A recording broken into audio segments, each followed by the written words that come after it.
kakapasok lang na balita na meron daw isang senador.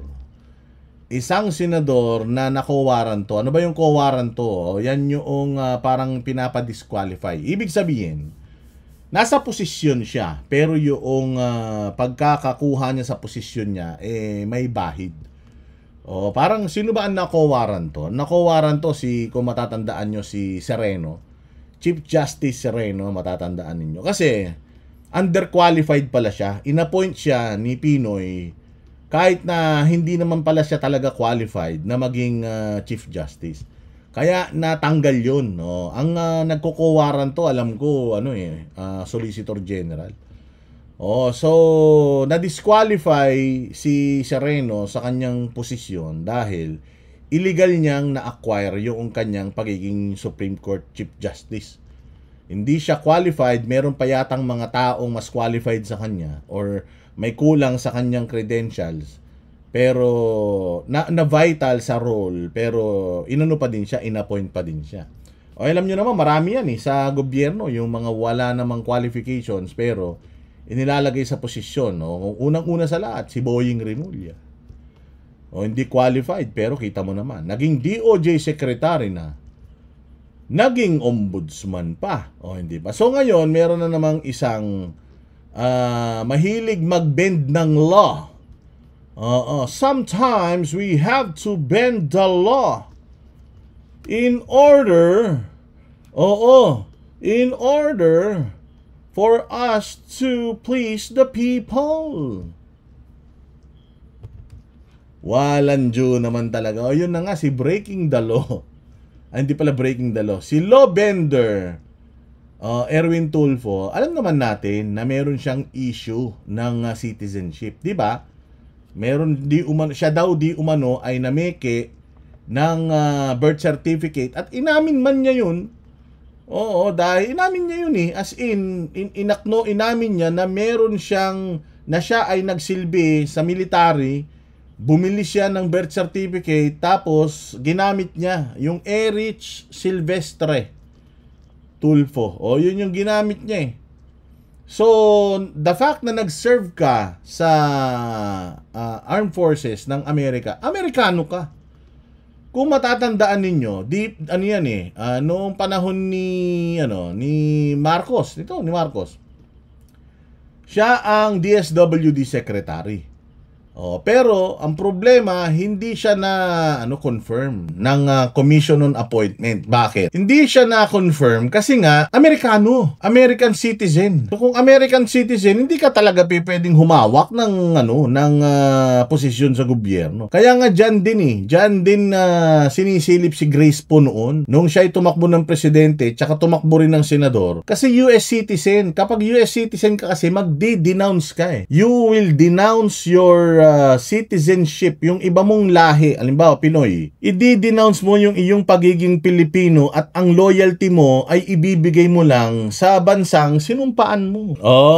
At yan ang Amerika. Nagsilbi pa nga siya sa military.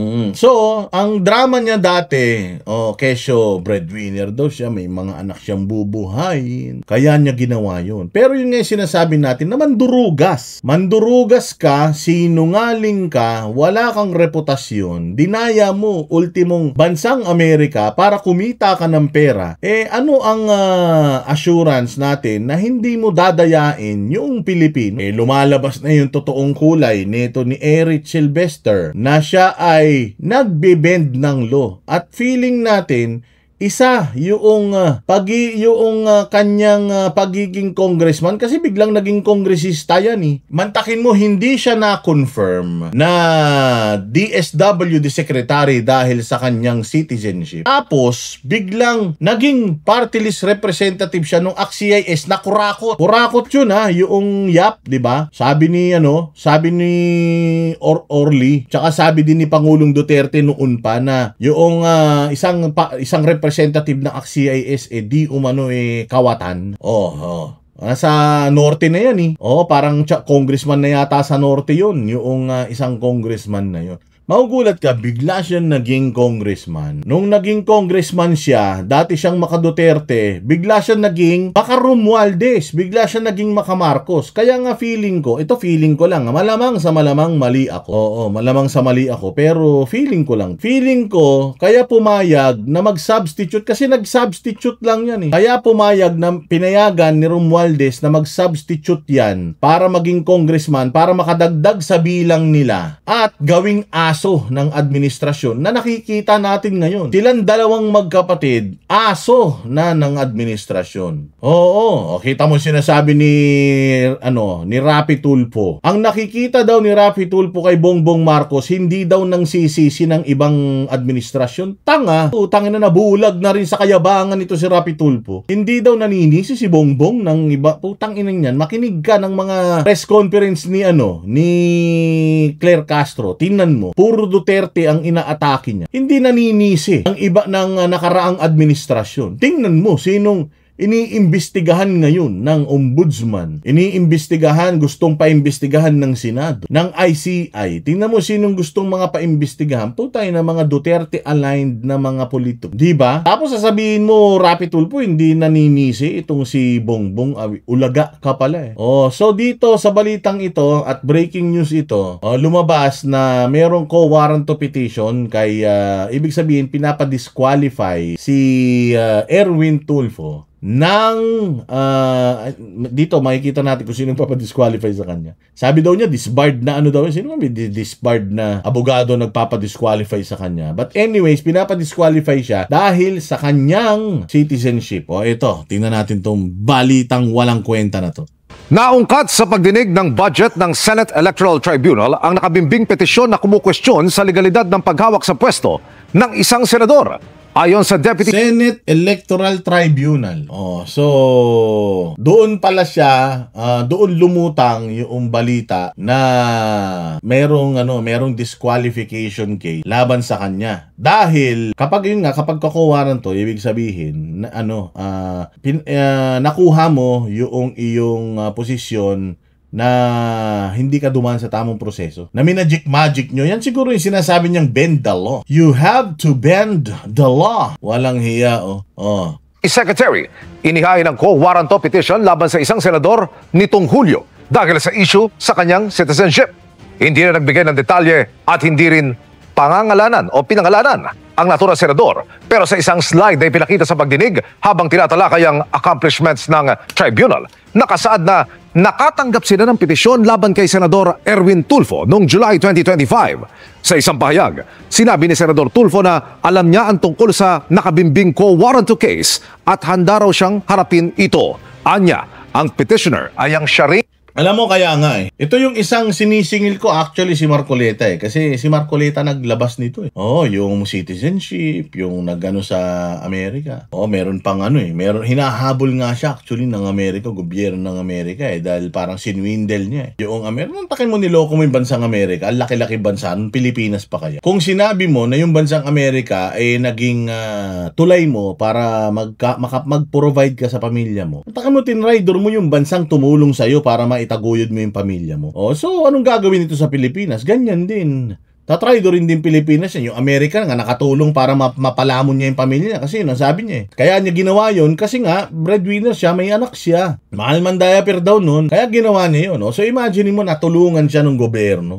Tapos tinarantado niya pa. Tapos ngayon nandito siya sa Pilipinas, senador. Makakita na senador manluloko, putang ina niyan. Di ba? Bakit ka magboboto o bakit kayo bumoto ng senador na putang ina may bahid? Anak ng tinapay kasi kayo Basta sikat boto kayo ng boto, mga tanga talaga kayo. Hindi ko binoto tong ulul na ito. Iboboto tong ulul na ito. Alam kong traidor. Mantakin mo. Dati, tagadila ng tumbong ng mga Duterte. Minumura pa yung DPWH dati. Talagang kung todo papuri sa mga Duterte, putang na nung iba na administrasyon, nagbago na rin ang kulay ng brief niya. Pagtingin mo, nakapanty na siya na pula. Ayup ka.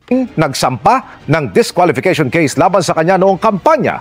Pero lahat daw ng disqualification case laban sa kanya dismiss na. Ay, kaya dismiss. Siyempre, kayo administrasyon Aso kayo ng administrasyon. Diba? So si Mr. Bend the Law, nagtatry na namang i-bend ang law. Pero ako, sa totoo lang, dapat talaga hindi kasi nga, katulad nga na sinasabi natin, hindi nga niya na ipagtanggol yung sarili niya noong siya ay dinisqualify or hindi kinonfirm bilang DSWD secretary. Hindi siya kinonfirm dahil dyan. Tapos biglang ngayon, yun ang rason kung bakit hindi siya naging DSWD secretary. Tapos biglang naging congressman ka. Biglang naging senador ka. Anong nangyari? Dapat ito iniimbestigahan ni Boying. Ito magic talaga. Ito talaga ang magic. Wala nang iba.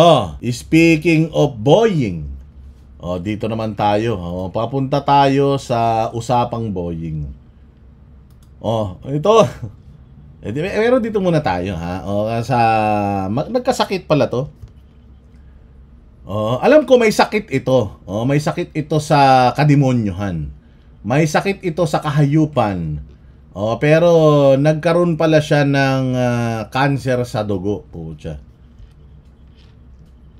Sobrang itim ng dugo nito. Kaya kaya naging cancer na yung dugo niya. Pero 5 beses na hinart bypass to, ha. 5 beses na inoperahan sa puso. Tapos matapos yun, nagkaroon pa ng cancer. Puta, masamanda mo.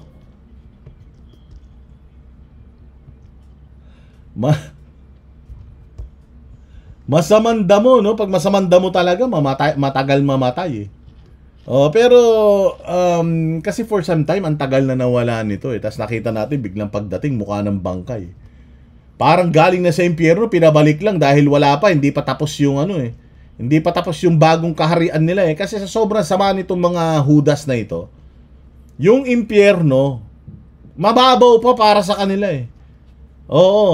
si Marcos, si Romualdez, si Zaldico, si General Torre, yung mga sila Abalos, magkakaklase sila, magtatayo sila ng sarili nilang impyerno.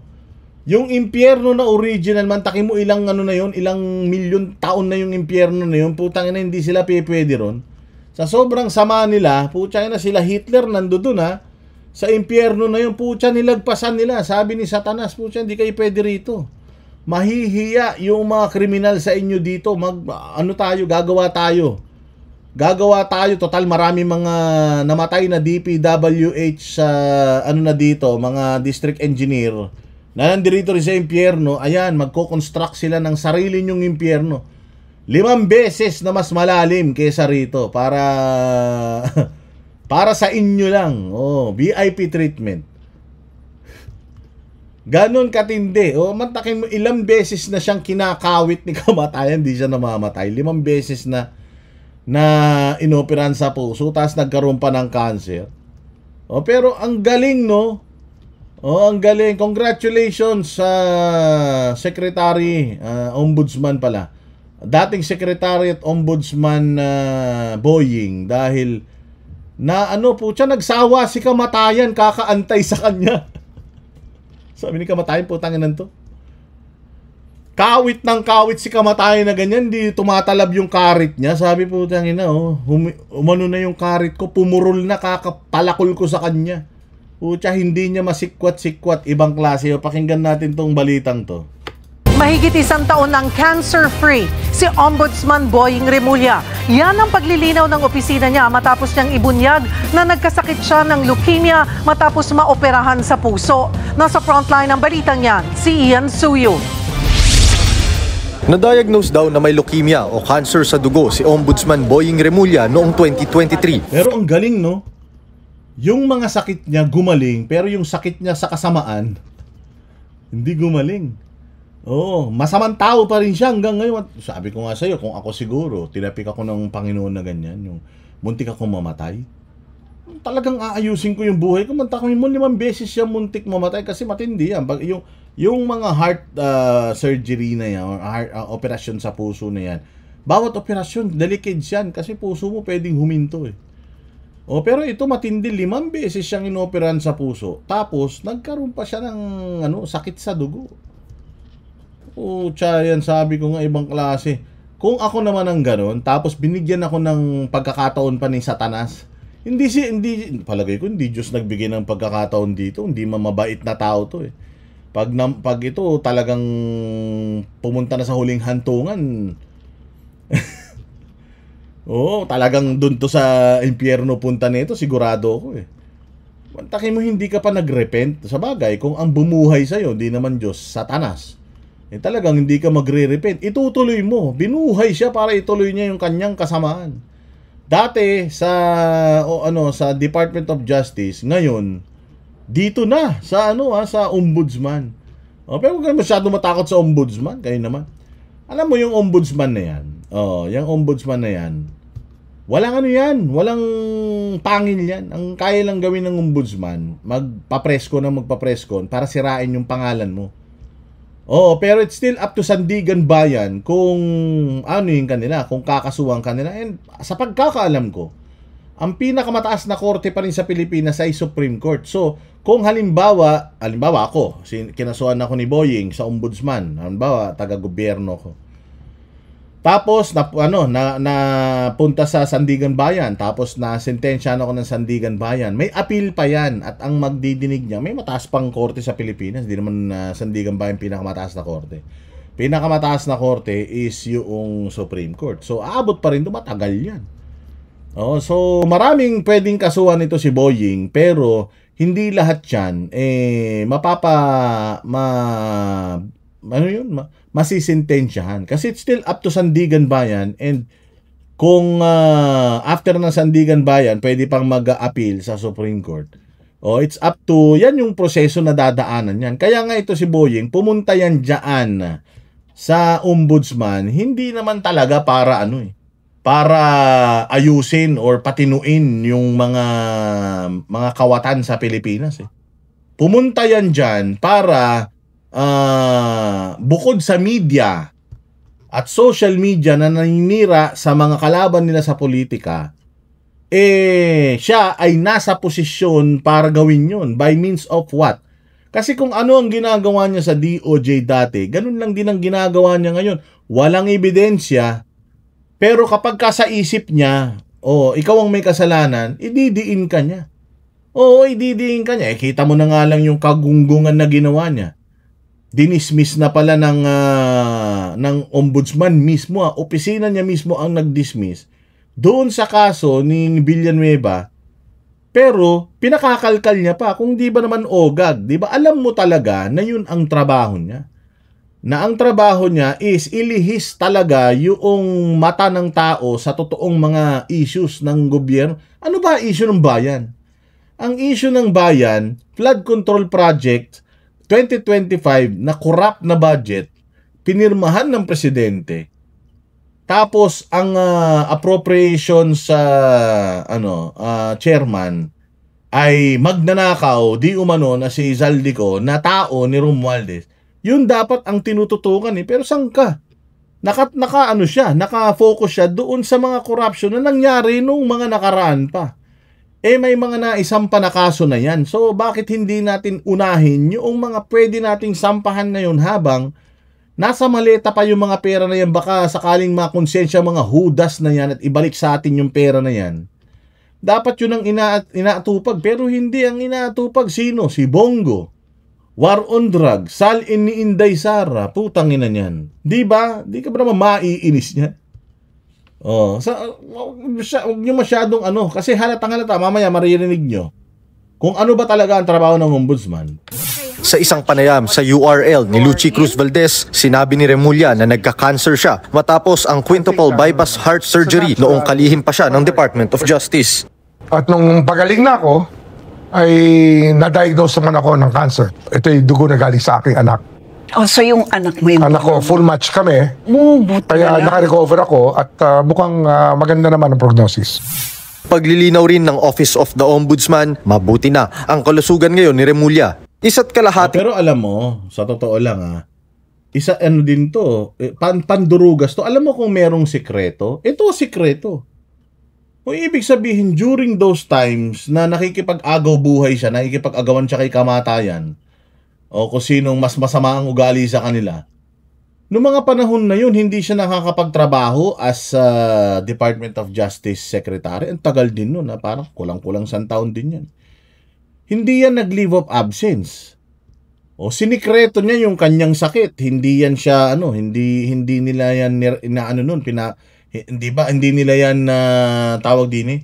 Hindi nila inilalabas siya nun, inilihim nila. Yan ang lihim. Tingnan mo, ngayon lang niya inaamin nung magaling na siya. Pero noong incapacitated siya, kasi dapat yan, pagka ganyan, nagtatalaga ka na ng substitute na Department of Justice Secretary kasi nga matindi na yung pwede ka nang mamatay anytime. Kumbaga, hindi ka na nagfa-function ng maigi. Pero kita mo, di ba, nilihim nila yun. Para hindi siya matanggal sa posisyon. Noong nanalo siya kay kamatayan, nagsawa si kamatayan sa kanya. Ngayon, gusto naman niyang magpunta ng ombudsman. Kaya ngayon nagpunta ng ombudsman, okay na nga yung posisyon niya sa Department of Justice eh.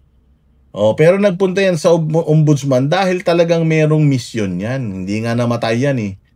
Kasi merong misyon yan at ang misyon yan ay sirain lahat ng mga kalaban sa politika nitong administrasyon na to. Makikita nyo naman, hindi naman tayo tanga. Hindi aamin yan, syempre. At kung hindi siya umamin, maniniwala ako sa kanya. Matuwid yung tao na yan eh.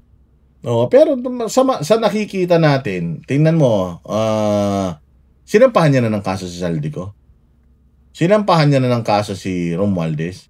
Ano ba trabaho ng Office of the Ombudsman? Nag-iimbestiga. Ibig sabihin, naghahanap sila kapag inireklamo itong tao na ito, hahanapan nila ng ebidensya na titingnan nila kung yung mga ebidensya sa pagnanakaw, di ba sinabi magnanakaw si Zaldico, ganyan.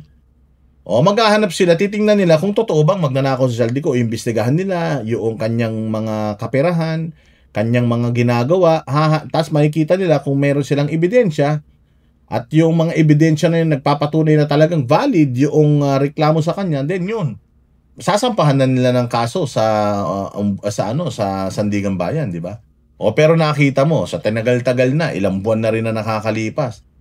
Hanggang ngayon, puro press con, sino ang kanyang tinatarget? Mga Duterte. Tinatarget yung mga dati ng panahon. Taon na rin daw na cancer-free ang ombudsman. Ang sinabi raw ni Remulla sa panayam ay dati niya pang pinagdaanan. Ang sigurado raw ngayon, determinado si Remulla na panagutin ang mga responsable sa flood control scam. Panagutin ang mga responsable sa issue ng flood control. Putsang inang yun, wala nga kayong kinakasuhan eh. Flood control, inauna yung pangasampahan ng kaso si Chavit Singson. Wala namang problema. Hindi naman na pangalanan si Chavit Singson sa flood control. Flood control problema natin eh. Dapat nga yung mga involved na mga pangalan sa flood control, dapat nga sila na mismo ang nagpapatunay na hindi totoo na meron akong flood control. Kita mo yung Arjo Atayde. Alam niyo yung Arjo, mamaya ipapakita ko sa inyo yung balita. Yung Arjo Atayde, nagkaroon niya ng lumabas yung pangalan niya sa listahan ng mga diskaya, tapos dininay niya, hindi lang basta dininay. Pinuntahan niya lahat noong mga flood control projects sa distrito niya at ipinakita niya na walang ghost project sa kanyang distrito. Binanat-banatan natin yun.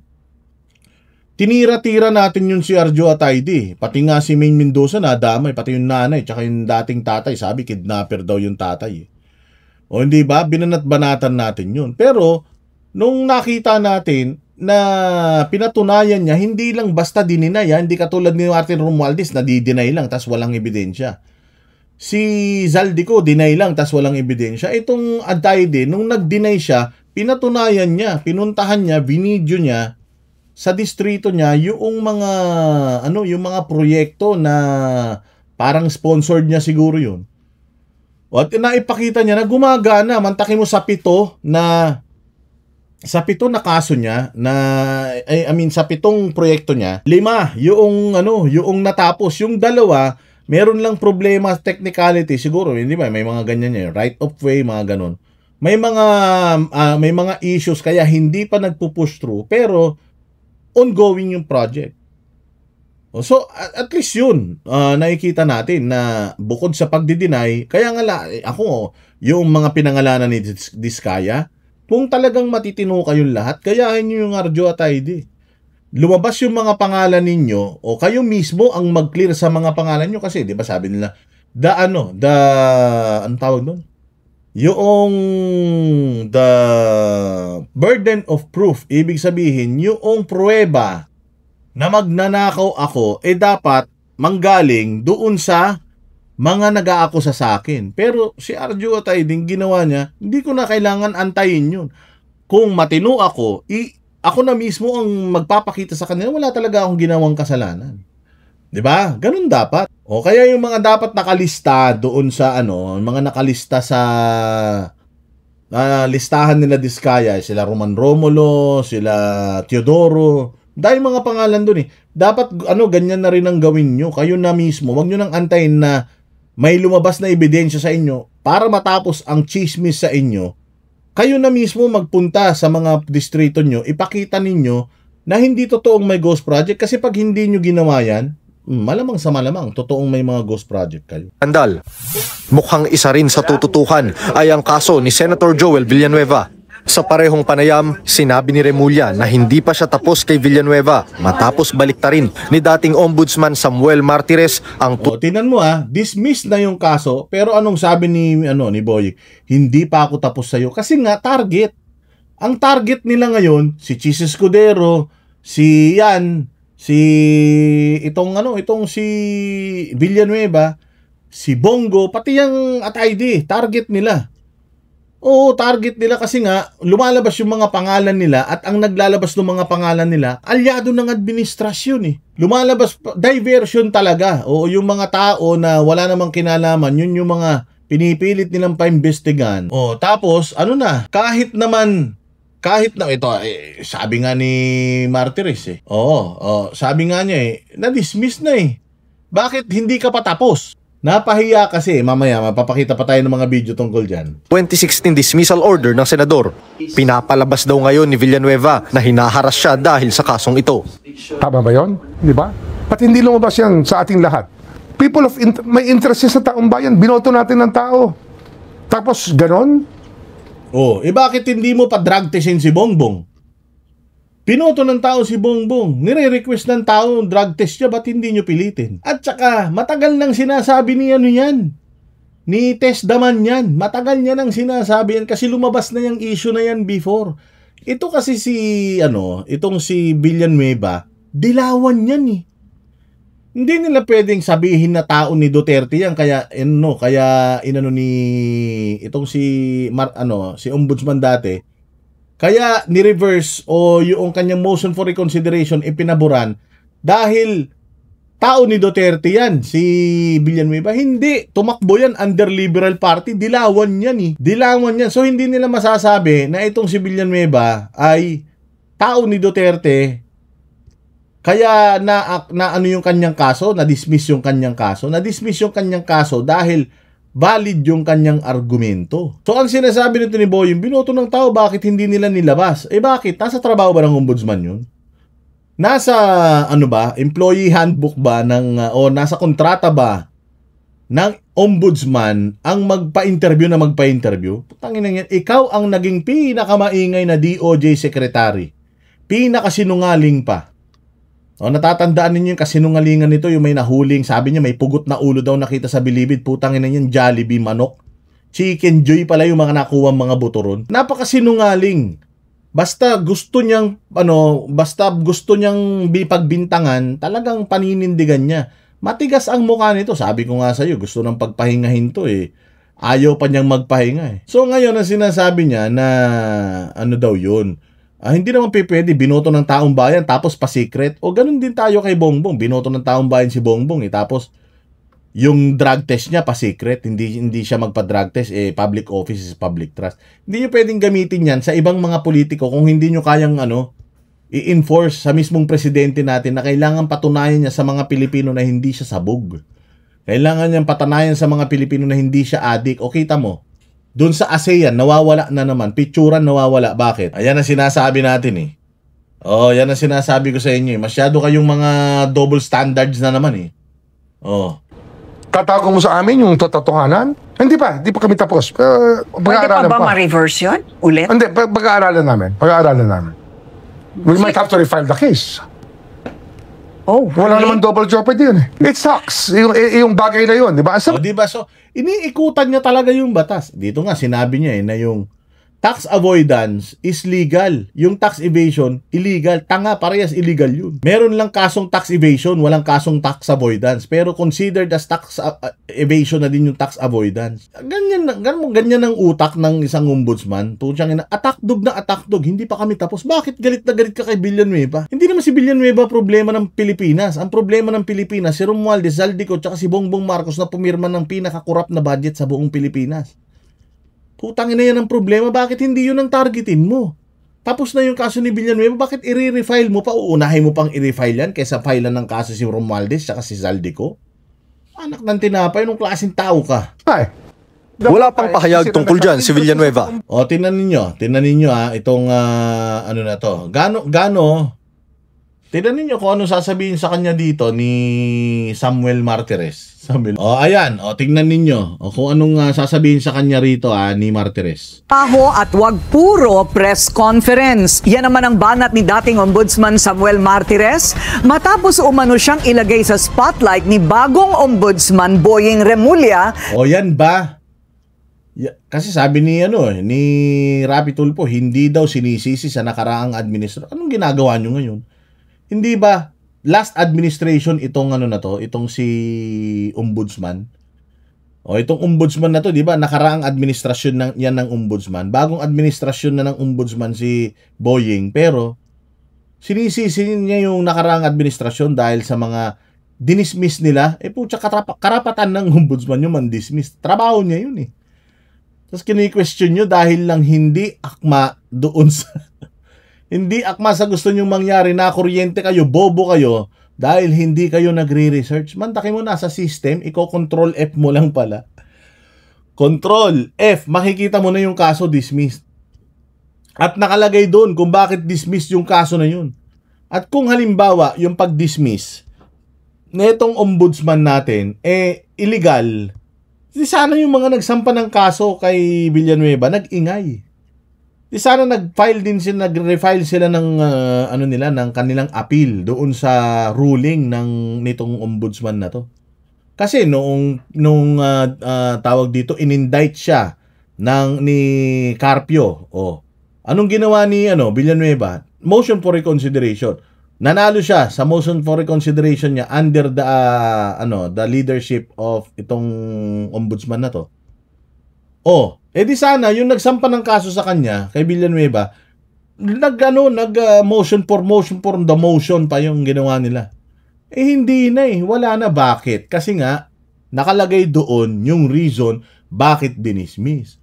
At valid yung reason kaya dinismiss yung kaso, kaya nga hindi na ulit isinampa So ngayon, ang gagawin ni Boying, pag-aaralan niya at i-refile niya kung kailangan. Pero ito ang masasabi sa iyo ni Ombudsman Martires. Sa pagbaligtad niya sa dismissal order laban kay Senator Joel Villanueva, kumbinsido siyang paraan lang ito para matakpan ang mga mahalagang mga kaso. Narito ang agenda report ni Joash Malimbat. But I would advise Ombudsman Remulla, if you are listening, you work. Stop conducting press conferences almost every day. Tama. Magtrabaho ka, Boying. Panagutin mo yung mga magnanakaw sa gobyerno. Panagutin mo, hindi yung press con ka ng press con. Sa bagay, talagang magpapapress con niya. Ikaw ba naman, muntik ka na mamatay 5 beses, bali 6 na beses. Nagkaroon ka ng 6 na 6 na pagkakataon na pwede kang mamatay. O kaya talagang susulitin niya hanggat humihing at pumipintig ang puso ng tokmol na yan. Magpapapress ko niyan para yung mukha niya hindi makalimutan. Pero ito masasabi sa ni Martires, hindi ako kasing epal mo. Na lahat na lang ng kilos ko kailangan kong i-press con dahil hindi ko man trabaho yan. Ang trabaho ko mag-prosecute ng mga kawatan na taga-gobyerno. Hindi ko trabaho ang mag-prosecute or magpa-press con at doon mag-hearing. Magtrabaho ka, puro ka interview. Because you will never know what is really happening in the office of the Ombudsman. Diversionary tactic lang ang umano'y secret decision sa reversal ng dismissal order kay Senator Joel Villanueva. Yan daw ang nakikitang motibo ni former Ombudsman Samuel Martires sa mga pahayag ni Ombudsman Boying Remulla. Matatandaan kasing tila na kuryente si Ombudsman Remulla noong nakaraang linggo matapos niyang sabihin na susulat siya kay Senate President Tito Soto kaugnay ng 2016 dismissal order ni former Ombudsman Conchita Carpio Morales laban kay Villanueva. Bago madawit ngayon sa flood control scandal, una nang nasangkot ang senador sa PDAF o pork barrel scam. Sa kaparehong araw ng naging Alam nyo kung magkano yung pork barrel na yan na pinagtatalunan? Malaking issue na yan nun 10 million. 10 million. Alam mo ngayon kung magkano ninakaw? Trillion.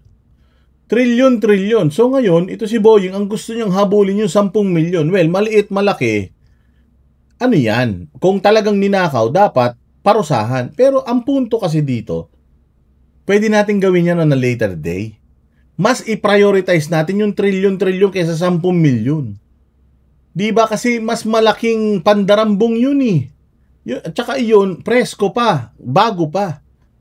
Yung mga sangkot dito sa trillion pagnanakaw na ito, hindi pa nila maitatago yung mga pera na yan. Hanggat kaya pa nating habulin, dapat ngayon natin, kung sabi nga, strike while the iron is hot. Kaya lang hindi ang gustong mangyari nito ni Satanas. Yung 10 milyon habulin, yung billion, baya mo. Parang ganun ang gusto niyang mangyari. Announcement ni Remulla, binawi niya rin agad ito matapos ang ilang oras. Natuklasan daw kasi ng nakakahiya yun. Alam mo, sobrang nakakahiya yun. Matalino man to si Remulla. Alam mo, bilib nga ako dyan nun Matalino yan. Bilib ako dyan nung congressman yan. Nung Pro Duterte, bilib ako dyan. Pero po siya yan, nung naging DOJ secretary, naging ombudsman, naging baliw na. Ibang klase kanyang opisina na 2019 pala binaligtad ang dismissal order ni Villanueva matapos aprubahan ni Martires ang isang resolusyon na pumapabor sa motion for reconsideration ng senador. Sa kabila ng malaking pangalan ni Villanueva, hindi ito lumabas sa media o sa publiko. Kaya ani Remulla, tila isang secret ruling ang nangyaring reversal. Sa programang The Spokes ng Billionaire News Channel, inamin ni Martires na siya mismo ang tumanggi na i-publish ang naturang desisyon. Paliwanag ni Martires, ayaw niyang mapolitika ang naging resolusyon ng Office of the Ombudsman. If I publish it, if I talk about it, sasabihin ng tao, kinakatigan ko si Joel Villanueva. Okay? Kinakampihan ko si Joel Villanueva. At the time I signed, I approved that resolution, granting the motion for reconsideration, hindi ko kilala si Joel Villanueva. The first time I met him was in the Senate during the budget hearing. I don't know Joel Villanueva. Kaya lang, pag binigyan ng kulay, di ba? In masisemo ngayon, yung secret decision, binigyan ng kulay Tila ginagamit lang din daw ang issue ng reversal para mailihis ang mga dapat pag-usapan. Sinasabi niya na secret kasi nga, para mapagtakpan na tanga siya. Tapos, humanap pa siya ng confirmation sa mga media. O, alam nyo ba yon? Alam nyo ba yon? Natural, hindi. Bago lang yung mga yan. Tsaka natural, hindi. Hindi nga nagpapresko nito pero tanungin mo yung mga taga-Office of the Ombudsman. Totoo ba na, alam nyo ba na na-dismiss yung kaso niyo? Oo, nasa system nga Kung nasa system, hindi secret yun. Nasa system Kasi kung secret yun, wala sa system. The fact that it is in the system at it can be checked in the system kahit na sinong tao, Poncio Pilato, makikita siya sa database ng ng ombudsman. Hindi sikreto 'yun. Naging sikreto lang, pinalabas nyo lang na sikreto kasi nabisto kayo. Nabisto kayo una, incompetence, hindi kayo nagche-check. Pangalawa, nabisto kayo na target nyo talaga na ilihis yung issue sa flood control kasi nga, sinong binabanatan nyo? Marcoleta, si Chis Escudero, o katulad yan, binabanatan na naman nung asawa ni Caballo, si Caballo yung vice ganda. Binabanatan niya si Heart Evangelista dahil yung eskwelahan daw sa Sorsogon, bulok. Bukin ng ina niyan. Department of Education Secretary ba si Heart Evangelista? Tangin ng vice ganda to, ang yabang-yabang, kala mo pinatiles yung buong eskwelahan. Kung makasita kay Heart Evangelista, kala mo pinagawa niya yung buong eskwela, nag-donate ka lang ng konti tapos ano ka na, nagyayabang ka na. Sinisita mo na si Heart Evangelista, nag-donate ka lang ng magkano. O ako dito kay Heart Evangelista, mag-donate ako dun sa sa barangay ni Vice Ganda pagawan ko ng ng karera ng kabayo para hindi na umalis-alis ng lugar niya itong si Vice Ganda, di ba?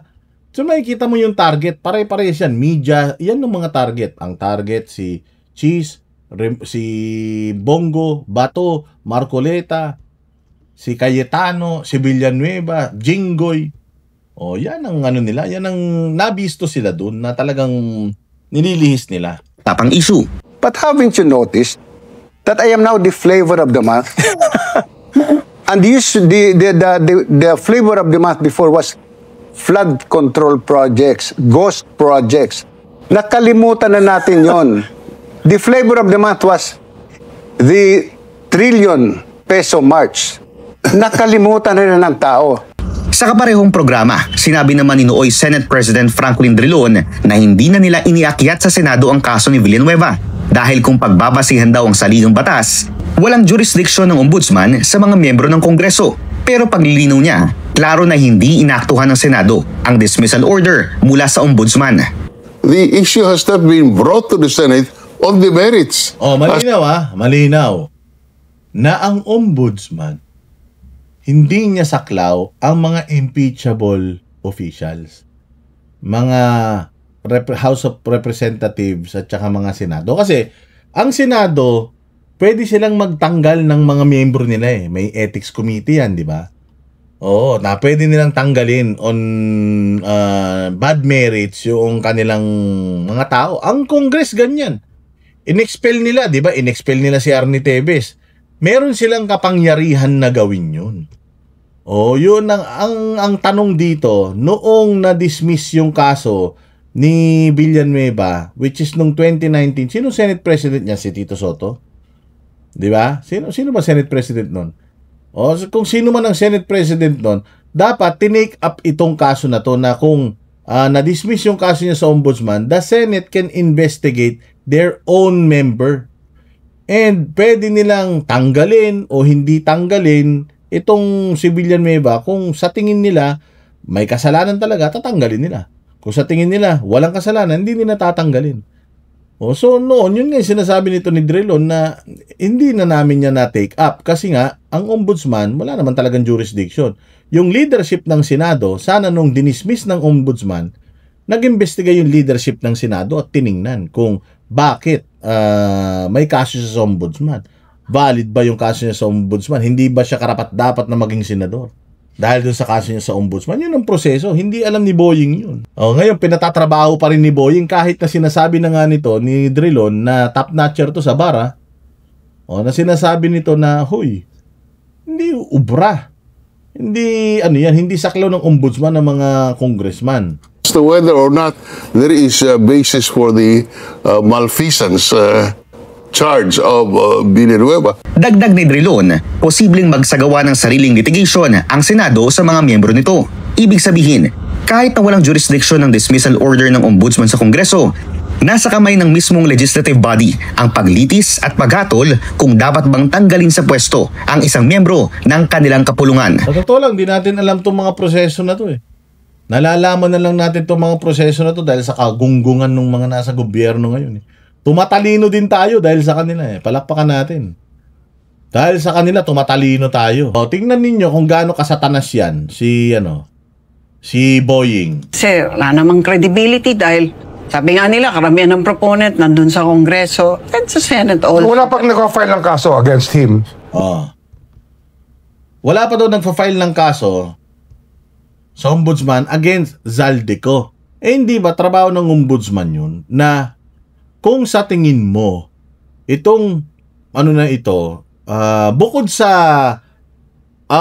personal na complaint dito sa taong ito, ikaw mismo bilang isang ombudsman, kung sa tingin mo, itong tao na to ay kawatan, iimbestigahan mo siya kasi, kasama sa trabaho ng ombudsman yan, mag-imbestiga Di ba DOJ nag-iimbestiga din kayo?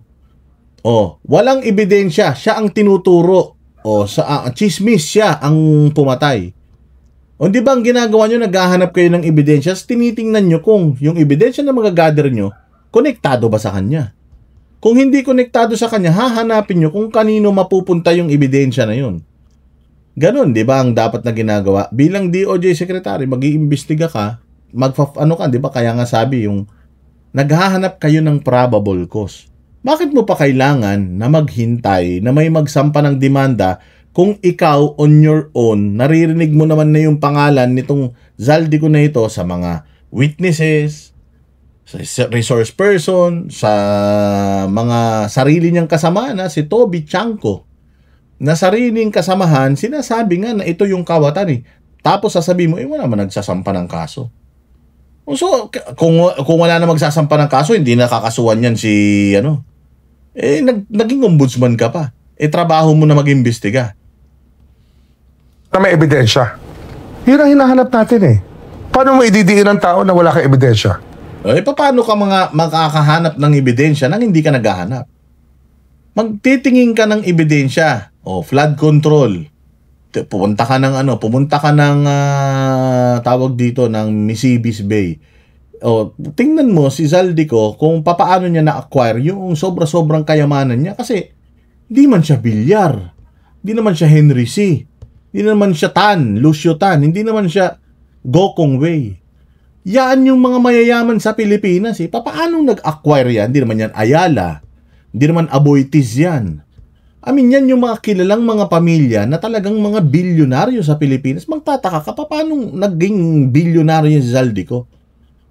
I-check mo ngayon, saan ang galing pera nito? Bakit ang daming hotel nito? Ba't ang daming helicopter, ang daming eroplano nito? Saan galing yan? Ano ba trabaho nito? Kahit na sabihin mo contractor eh. Contractor siya nung panahon pa ng mga nakaraang administrasyon eh. So, ibig sabihin, kawatan. Imposible naman, yumaman ka ng ganyan sobra-sobra dahil lang contractor ka. Ang mga bilyar, yumaman niya ng bonggang-bongga, hindi lang yan basta contractor, napakarami nilang mga negosyo. At pinaghirapan nila yun, lumangoy pa nga yan si Bilyar, di ba? Yun ang niya nung nagpe-presidente siya, lumangoy pa yan sa dagat ng basura bago yumaman yan. Ito si Zaldico, bigla na lang sumulpot, putang na sobrang yaman. Hanapin na ninyo, saan galing yaman ito? Gaano ba kayaman yung pamilya nito? Baka mamaya yung tatay niya barangay chairman lang tapos biglang naging mayaman silang ganyan. Iimbestigahan mo, titingnan mo lahat yun. Malinis ba yung saan siya, yung mga konektadong kumpanya sa kanya? Kung contractor siya, di ba conflict of interest yun? Kung aaminin mismo ni Boying na contractor na siya nung panahon pa ni Gloria, di ibig sabihin may conflict of interest. Hindi pwedeng contractor ka tapos mambabatas ka. Tingnan nyo rito, madudulas si Boying. So, anong sinasabi? Pero ikaw, nung nasa Justice Department ka, pati yung mga missing sabongeros, nagawan mo, talagang nangako from the start na hahanapin mo yung may mga testigo yun, tayo doon na tumatayo, tumitindig, at hindi umatras. Meron din dito. Madaming testigo nagsasabi, kasama mismo sa Kongreso. Yung kasama mismo sa Kongreso nagsasabing kawatan yan. Si Toby Chanko, di ba? At hindi lang si Toby Chanko, dami-dami pa nagsasabi na kawatan yan. Yun ang, di ba, ebidensya na yan? So dito, hilig ka man sa hearsay? Tago. Yeah, I know, but dito, ang sinasabi mo, wala. Sana bumalik si Gutesa. Bumalik siya. At patutuhanan niya yung sinabi niya. Sinabi na nga ni Diskaya na si Zaldico tsaka si Romualdez sinabi na nga din nung mga taga DPWH ba't si Gutesa ang inaantay mo? Yun nawawala, yun ang hinahanap mo, yun nandiyan na, ayaw mong kunin yung mga statement nila sana mayroon pa ibang sumipot. What about, kunyari, lifestyles? Kunyari, si Congressman Zaldico.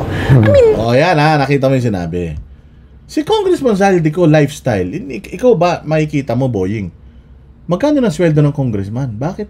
May eroplano? Ba't may jet? Ba't may helicopter? May resort na bonggang-bongga? May mga hotel? Hindi ka magtataka nun. Kasi si Lucy Cruz nga ano na yan bias na yan, nagtataka pa siya So ikaw boy, hindi ka nagtataka unless may alam ka. Kaya hindi ka nagtataka. So maganda yung tanong ni Lucy. Styles. Kunyari si Congressman Zaldico. I mean, sa lifestyle pa lang, alam na nating lahat na, teka lang, parang nakaw talaga lahat yan. Ang dami mo aeroplano, di ba? Matagal ng kontratista yan. Di ba? Pinagtanggol niya. Kaya daw mayaman si Zaldico, matagal ng kontratista. Ay putang ina, nilaglag mo si Zaldico. So ibig sabihin, sa conflict of interest, palpak na talaga si Zaldico. So sa conflict of interest, palpak na pala talaga si Zaldico. Bakit hindi mo pa kinakasuhan? Ikaw mismo nagsabi, kaya maraming mga ari-arian yan. Matagal ng kontraktor yan. Matagal na siyang kontraktor. Bakit congressman siya? Di ba, Boying? Pa-interview ka kasi ng pa-interview, nilalaglag mo yung mga amo mo Panahon pa ni GMA, alam ko kontratista na yan. Panahon pa ni GMA, alam mo kontratista na. Tapos naging congressman. Pwede ba na kontratista ka tapos congressman ka? Bawal yun. Conflict of interest yun. Ba't ka pumayag? Congressman ka rin nun. Yari ka. Dito pa lang sa interview mo na to, patay ka na sa liig na tama mo So you're saying that he got all of that before? Pero hindi ako... Bigla siya kumambyo. Ang sabi ni Lucy, so sinasabi mo hindi siya magnanakaw? Kasi sabi ni Lucy, putyang na maraming eroplano. Halatang nakaw congressman ka lang Hindi ka naman miyembro ng mga Aldrich sa Pilipinas Paano mo na-acquire yun? Ang iisipin mo lang kagad, kung hindi ka man nakahukay ng ginto ni Yamashita, magnanakaw ka. Yun lang isip. Anong sabi niya? Hindi, matagal ng kontratista yan. Panahon pa ni Gloria, kontratista na yan. Kontratista, so ibig mo sabihin, legal? Sinasabi mo, pinagtatanggol mo siya na itong mga ari-arian niya ngayon, legal? Di ba? Huli siya Kasi unang-una nga sa lahat, hindi ka man pwedeng maging kontratista, tapos congressman ka. Bawal So, alam ni Boying all along na itong si Zaldico, corrupt. Bakit? Kung ano ka lang kontratista ka lang tapos nagkaroon ka ng eroplano, jet, ng mga helicopter, nagkaroon ka ng mga resort.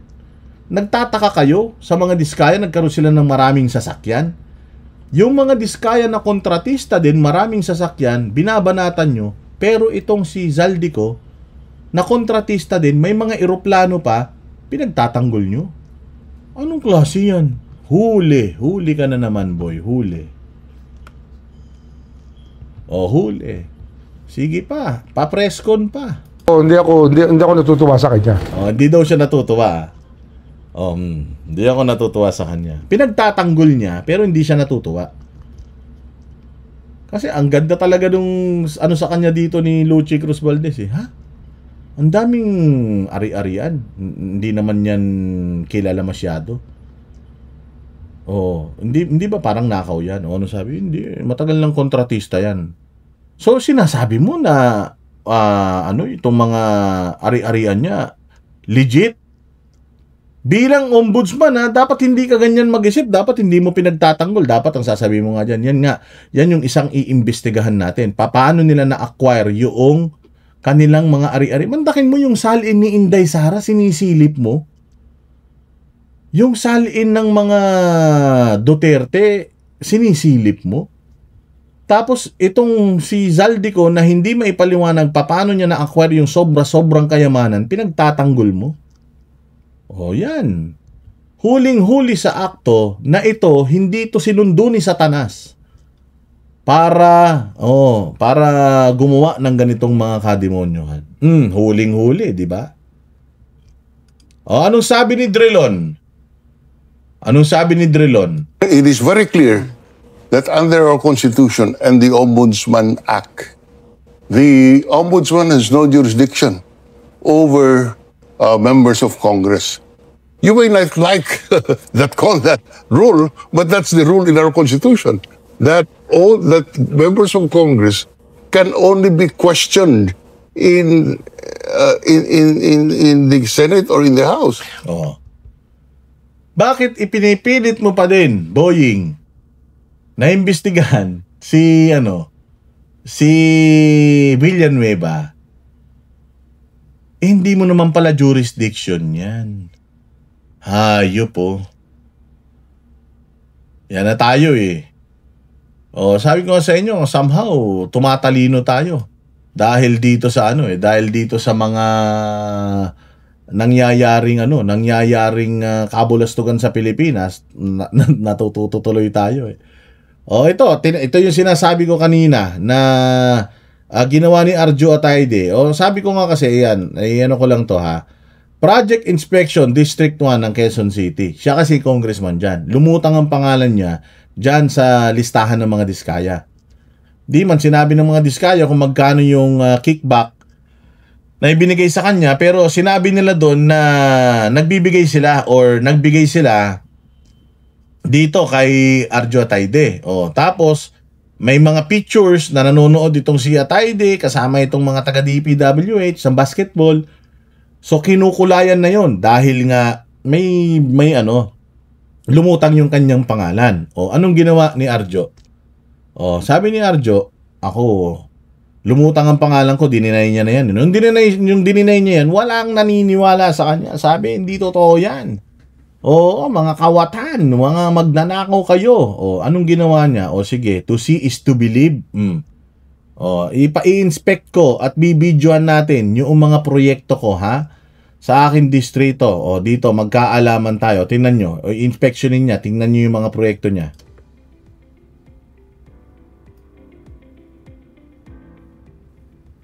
Ayan. Hininaan ko lang yung audio. Kasi tugtog baka mga copyright. Bagong Pag-asa. Road 3. Yan yung kanal.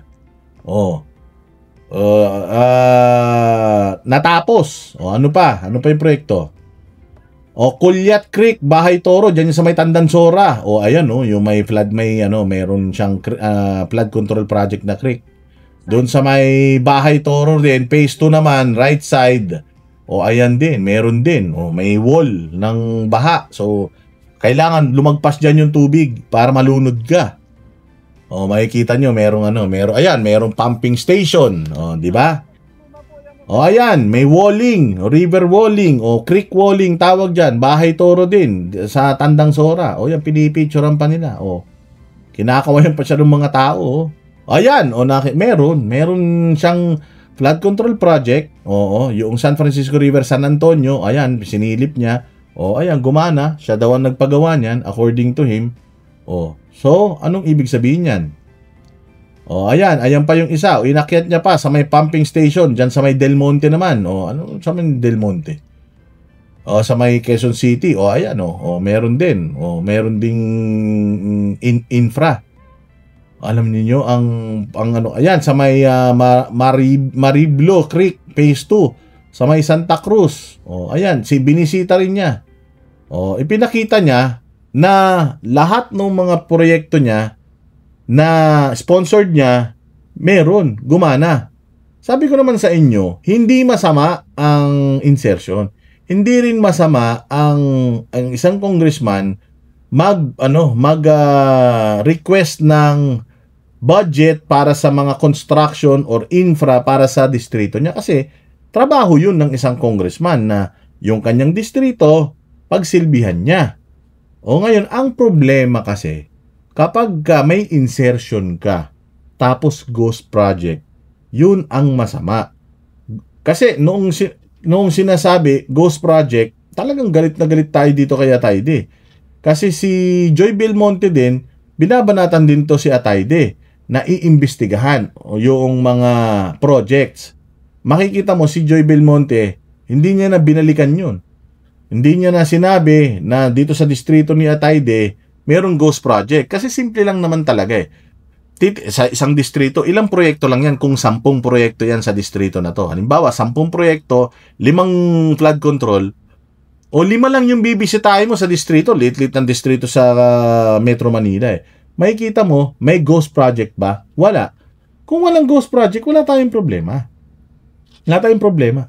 Basta yung proyekto, gumagana, yung proyekto, matibay, yung proyekto, napakikinabangan ng tao, overpriced yan or hindi, Actually, kahit kamag-anak mo gumawa niyan o hindi, so long as na pakikinabangan yung proyekto, okay lang eh. Walang problema, basta importante na papakinabangan. Ang masama kung ikaw yung nag-propose, ikaw pa yung construction firm, tapos ikaw pa yung nag-ghost project. Yun ang pinakamasama dun. O kasi ang pagkakalam ko, ito si Atayde, wala man siyang construction firm. Kasi ang sinisilip talaga natin dito, yung mga congressman na may mga insertion, tapos ghost project. Una. Pangalawa, yung mga congressman na nakakuha ng maraming kontrata or maraming insertions, tapos ibinibigay ng DPWH, pinapasab ko ng DPWH sa mga kumpanya nila, kundi man sa kanila, sa anak, sa asawa ng construction firm ng asawa. Kasi yan yung sinasabi nilang bendalo eh, yung iniikot-ikutan nila yung batas. Yan yun eh. Yung kahit na huli na, kahit na sukol na, o dahil lang hindi nakalista yung pangalan niya sa board of director or sa mga investors ng kumpanya na construction firm na to, kahit asawa niya, anak niya yan, kung wala yung pangalan niya doon, ligtas na siya. Well, in fact, dapat kung talagang sa conflict of interest ang pag-uusapan natin, halimbawa si Bongo, yung tatay niya, yung kapatid niya sa labas, may kontrata sila sa gobyerno. O dahil senador na si Bongo, hindi niyo na dapat binibigyan ng kontrata mga yan. 'Di ba? O maghanap na sila ng ibang pagkakakitaan nila, nagpolitiko yung pamilya nila eh. Mamimili lang sila, magko-senador ka o mag-contractor kami. Isa lang dapat. Kung senador ka, dapat bibitawan namin, delikadesa, bibitawan namin yung mga kontrata sa gobyerno. Pag wala ka na sa Senado, o saka kami babalik ulit sa pagbibid, ganun. O so dito, sa kaso ni Arjo, at least, pinatunayan niya. Yun naman ang importante eh. Patunayan mo na wala kang kasalanan. At pinatunayan niya ngayon na wala siyang ghost project. Importante sa lahat yun. Babantayan natin to. Hoy Arjo, tumawag ka nga dito, interviewin nga kita. At marami tayong mga lilinawin na mga chismis-chismis tungkol sa'yo. O, pero ako isa ako sa nag-persecute dyan kay Arjo Atayde. At hinamon natin siya na patunayan na hindi siya magnanakaw. Eto na, pinatunayan niya na hindi siya magnanakaw, pinatunayan niya na wala siyang ghost project. O, so dapat kahit papaano, di ba, pag tama, palakpakan, pag mali banatan. Ang nakakapagtaka nito, bakit siya ang pinag-iinitan? Kasi ako medyo allergic ako dun sa pinag-iinitan eh. Kasi si Zaldico pinag-iinitan din ngayon. Eh hindi naman si Zaldico yung most guilty eh. Alam natin ang most guilty si Bongbong at saka ito si Romualdez eh, di ba? O so magtataka ka, bakit ito si Atayde mukhang tinatrabaho din. Bakit? Hindi, tsaka makikita mo binabanatan siya. Siya lang ang binabanatan ni Joy Belmonte Magiging kalaban ka ba ni Joy Belmonte sa pagka-mayor diyan sa Quezon City? Nako. Ay baka puli-politika lang din yung away-away niyo diyan Pero good job. Good job kay Arjo Atayde dahil nilinis niya yung kanyang pangalan. Hindi lang siya basta nag-deny, nagpakita siya. So, hinahamon ko yung lahat ng mga nakalistang mga congressman diyan sa listahan ng mga diskaya na gawin niyo ito. Dahil kung hindi niyo gagawin to, mga magnanakaw kayo. Mga buwisit kayo. O maraming salamat mga bossing Makita-kita po tayo ulit sa susunod na vlog. Marami pa tayong mga hindi pa nako-content na i-content natin. Balik na tayo ulit sa dating gawi.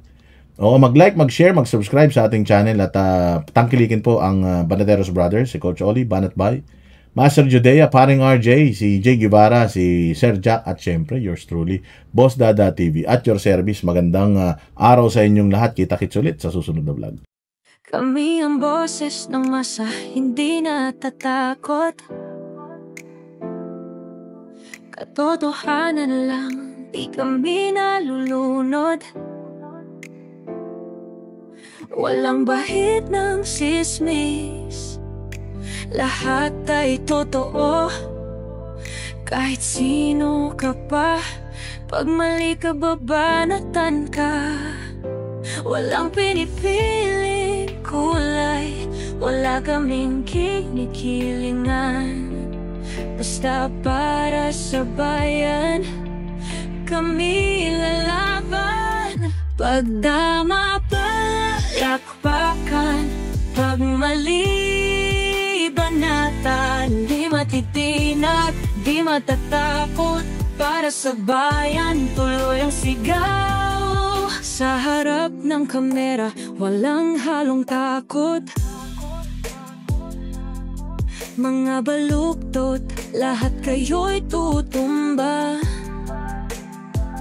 Ang hustisya at totoo, yun lang ang mahalaga.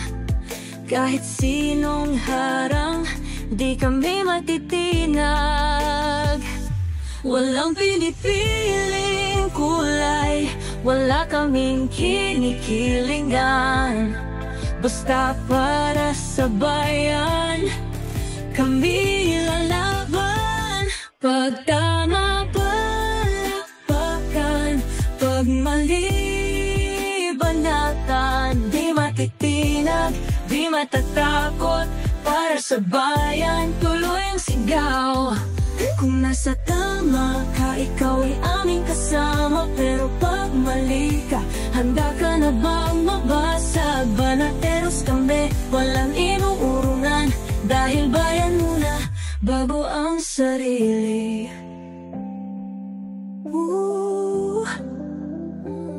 Bago ang sarili. Pag tama palakpakan, pag mali banatan, banateros ang sigaw, katotohanan ang laban.